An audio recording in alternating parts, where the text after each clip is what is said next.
Olá, minha família de oração, salve e paz e que Deus abençoe. Eu me chamo Giovanni Medeiros e vamos agora meditar a liturgia de hoje, 7 de maio de 2018. Comecemos com uma pequena oração. Ó Espírito Santo, refúgio dos pecadores, eu tenho a plena consciência das minhas falhas e dos meus erros. Muitas vezes eu me afasto de vós através do pecado. Eu tenho me afastado de meus irmãos e irmãs. Eu tenho até deixado que sentimentos de rancor e mágoas promovem o meu ser. Eu quero passar esse dia sentindo a vossa força de perdão e buscando-se perdão para aqueles que me cercam. Que eu possa experimentar a graça do perdão em sua plenitude e saber o quanto é bom viver sendo perdão para os outros. Vinde, Espírito de perdão, vinde, Espírito de perdão. Está lá em Deuteronômio, no capítulo 9, versículo 9. Ao Senhor, nosso Deus, pertence a misericórdia e o perdão. Repito, ao Senhor, nosso Deus, pertence a misericórdia e o perdão. A primeira leitura de hoje de Atos dos Apóstolos. Deus, ele conduziu Paulo e seus companheiros para um novo campo de ação. Foram para a Macedônia, já na Europa. Em Filipos, os missionários sentem-se como estranhos. A cidade tinha um acentuado caráter romano, pois se tornara colônia do Império desde o ano 42 a.C. Com o grego também se falava o latim. A administração civil ajustava-se ao padrão romano e não ao grego. Os judeus eram muito pouquíssimos, como denota o fato de não haver sinagoga e o costume de se reunirem no dia de sábado junto ao rio. Paulo parece encontrar lá apenas mulheres. Entre elas, destaca-se a Lídia, uma rica comerciante de púrpura que parece ter aderido ao judaísmo pelo menos como ouvinte. Para Lucas, ela é o paralelo realmente feminino, o paralelo feminino de Cornélio. É uma crente em Deus. Ao contrário do que acontecera em Antioquia, na Pisídia, onde algumas mulheres tinham tomado parte na revolta contra os missionários, Lídia acolhe-os na sua casa, provavelmente espaçosa, uma casa grande, pois o Senhor lhe abriu o coração para aderir ao que Paulo dizia. É sempre o Senhor que nos acompanha os missionários e torna eficaz a sua palavra. No Evangelho de hoje, de João, a perseguição é praticamente a primeira experiência da igreja. Os discípulos de Jesus foram perseguidos primeiro pelos judeus e depois também pelos pagãos. Jesus tinha os advertido para estas situações. O mundo opôs-se a Cristo e iria opor-se também a seus cristãos, porque não são do mundo, porque quando são de Cristo, não são de Cristo. Além disso, o servo não é mais do que o seu Senhor. O ódio do mundo e as perseguições dos discípulos são considerados inevitáveis. Até se julgam, muitas vezes, a fazerem parte daquela intensificação do mal, aquela intensificação que preludia o juízo. Jesus viveu entre a animosidade e também a perseguição. Que pode esperar dos seus discípulos, chamado a anunciar a mensagem que o levou à morte? É verdade que nem todos recusaram Jesus e a sua palavra. Alguns amaram-no por causa do testemunho de João Batista e por causa do testemunho que o próprio Jesus deu de si mesmo. Por isso, é preciso continuar a testemunhar o Senhor para que aumente o número dos que o amam.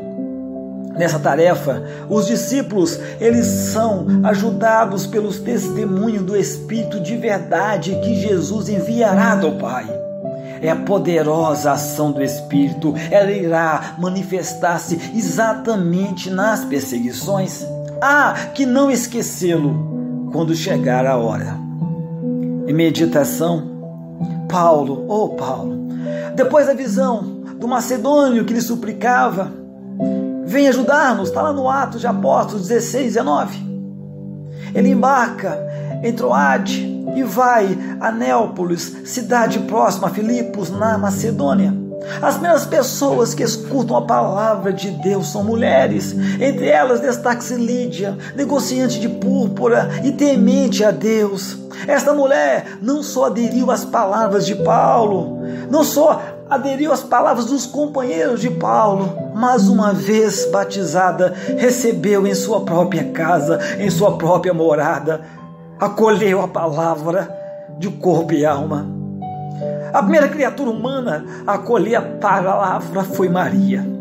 Quando a palavra chegou à Europa, foi também uma mulher, Lídia, que foi a primeira, acolheu como outras mulheres. Isso é muito bonito. Isso dá uma alegria imensa, amado e amada, principalmente às próprias mulheres. A vida cristã é um tempo mesmo de tentação, é um tempo de testemunho, é um tempo de luta. É tempo de colaboração com o Espírito no testemunho de Cristo ressuscitado. Como Cristo, ele foi compreendido, também os seus discípulos o são. Como Cristo foi perseguido e morto, também os cristãos estão sujeitos a sê-lo. O texto de hoje, esse texto evangélico de hoje, que nós escutamos, dá realmente uma perspectiva heróica da vida cristã. O cristão, ele é chamado a dar testemunho em sentido pleno, é chamado a ser mártir. A realidade de Cristo é tão decisiva para a humanidade e ao mesmo tempo tão estranha ao mundo como se pensa, de modo que aquele que alinha por Cristo é quase inevitavelmente marginalizado e por muitas vezes chega até mesmo a ser eliminado. A história dos mártires mostra claramente essa realidade. Eu informo que também hoje, os discípulos de Cristo, particularmente os missionários, sofrem não só pelas dificuldades normais da vida e até mesmo do seu apostolado, da sua missão, seja qual for, mas também pela incompreensão e pela hostilidade do mundo, em nome do progresso, da emancipação e também da modernização, da libertação de tabus, dos direitos humanos, etc, e assim vai. Nós temos que recordar que muitos missionários que sacrificaram a sua vida, alguns morreram generosamente na missão. Os nossos mortos, por exemplo, lá no Congo, em fevereiro de 1925, foi escrito no diário 15º do Brasil. Os nossos mortos do Congo, do Brasil, do Equador. No Congo, 17 deram a vida pela conversão dos negros. Um santo cardeal dizia-me que só pelo simples fato de irem lá para baixo, expondo-se a perigos de uma morte iminente, merecer-lhe a palma do martírio. Se todo o nosso apostolado, se toda a nossa missão, se todo o nosso afeto, nós temos que ser muito agradável a Deus. Devemos sê-lo como um modo muito particular. Temos que ser missionários, sim, ouvinte da palavra caro, oferecer ao Pai a nossa oração viva, santa e também agradável. Vale muito a pena para todos nós religiosos realizar-se em modo particular naqueles que são consagrados a Nossa Senhora, ao Pai missionário, ao Sagrado Coração de Maria, ao Sagrado Coração de Jesus. Oração. Senhor, eu quero hoje, mais uma vez, rezar-te como teu servo. Senhor, dá-me uma força de que eu preciso. Toca aqui, Pai, toca no coração de que está escutando, pelo teu amor, a fim que esteja preparado para ultrapassar todas as dificuldades e todas as aprovações de hoje, de amanhã, de todos os dias. Sei que nada custa aquele que ama. Para me fortalecer, procurarei o teu amor e recordar-me constantemente das bondades do teu divino coração. Amém. Contemplação. O Espírito Santo recorda-nos o exemplo do nosso Senhor, o qual nos sustentará. O nosso Senhor, Ele escolheu como seus apóstolos para espalharmos o seu amor, para trabalharmos no reino do seu coração. Atacaremos a corrupção do mundo. O mundo corrompido levantar-se contra nós, mas o mundo nos odeia, também que primeiro odiou o nosso Senhor. O servo não é maior que o seu Senhor. Se perseguiram o nosso Senhor, também hão de nos perseguir. Como Ele, havemos de suportar com imensa paciência as perseguições, as provações, hão de servir para o nosso avanço na virtude, para a nossa santificação. As promessas do nosso Senhor sustentam-nos nós também. Sabemos que o socorro nos virá em tempo conveniente e que nós seremos recompensados por tudo o que nós tivermos sofrido. O nosso Senhor preveniu-nos para que nós não sejamos escandalizados e para que as provas não nos desencorajem, nem sequer nos abatam. O Espírito Santo fortifica-nos, ilumina-nos, convencerá o mundo do pecado, proclamando a verdade, proclamando a virtude pelos ministros do Evangelho, manifestará a iniquidade do mundo, a justiça cristã. Confessaremos a sua doutrina, seguiremos os seus ensinamentos, imitaremos os seus exemplos. Confessaremos com o coração, com a boca e com a ação. Dirigemos os nossos pensamentos, os nossos desejos, os nossos projetos para tudo que possa contribuir para a glória de Deus e para a salvação das almas. Regularemos as nossas palavras segundo a sua lei, evitando tudo o que ficará na caridade, a verdade, a humildade. Agiremos como Ele, fazemos unicamente a vontade do nosso Senhor, a vontade do Pai. Tenhamos coragem na ação e também no sofrimento. As tentações virão com certeza, as quedas também. O encardido e o mundo não repousam, mas a vida tem as suas provas inevitáveis. Mas o Espírito Santo fortificarei você, nós para a luta e também para a paciência. Dá-nos a força hoje, o Espírito Santo, a força da lei, da esperança e sobretudo a força do amor. Recorda-nos a necessidade da expiação, a brevidade da vida, a recompensa do céu. Acima de tudo, unirmos ao nosso Senhor pela caridade. Amamo-nos, conformamos-nos aos seus sentimentos, sofremos de boamente com Ele e por Ele.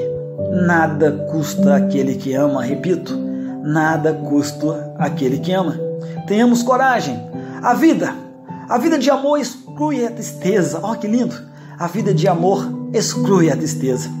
Vivamos no fervor intenso, simples, focado no puro amor. O Espírito de amor nos sustentará, se soubermos isso, buscá-lo ao coração de Jesus. Hoje, em ação de graças, vamos repetir a palavra que está lá em João 16, versículo 1, que diz: Dei-vos a conhecer estas coisas para não vos perturbastes. Dei-vos a conhecer estas coisas para não vos perturbastes. Meu Jesus, eu creio que estás presente no Santíssimo Sacramento. Amo-vos sobre todas as coisas e minha alma suspira por vós. Mas como eu não posso receber-vos agora de maneira sacramental, vinde ao menos espiritualmente ao meu coração. Vem, Senhor. Vem agora no coração de quem escuta, que está escutando. Vem, toca a pessoa, Pai. Abraça convosco. Nós unimos a vós inteiramente. Não me permitais que nós nos separemos de vós. Jesus, sumo bem e doce amor meu, vulnerai e inflamai o meu coração, a fim de que esteja abrasado em vosso amor para sempre. Amém. Doce Senhora minha, Dai-nos a vossa bênção, para não cairmos em tentação, pois toda feliz sorte está Maria em vossas mãos. Fazei, Senhora, que consigamos vossos filhos uma boa morte, a bênção do Pai, o amor do Filho e a graça do Espírito Santo estejam convosco, agora e para sempre. Amém. Louvado seja o coração de Jesus, para sempre no coração de Maria. Como volo filho ou mãe pia, nos cumpro-lhe pia. Abençoai, ó Virgem Maria, benefique-te, Virgem Maria.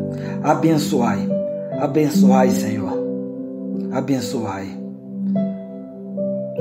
Dai pão a quem tem fome, e fome de justiça a quem tem pão. E meu amado e minha amada, nunca, jamais se esqueça, Deus ama muito, muito, infinitamente muito você.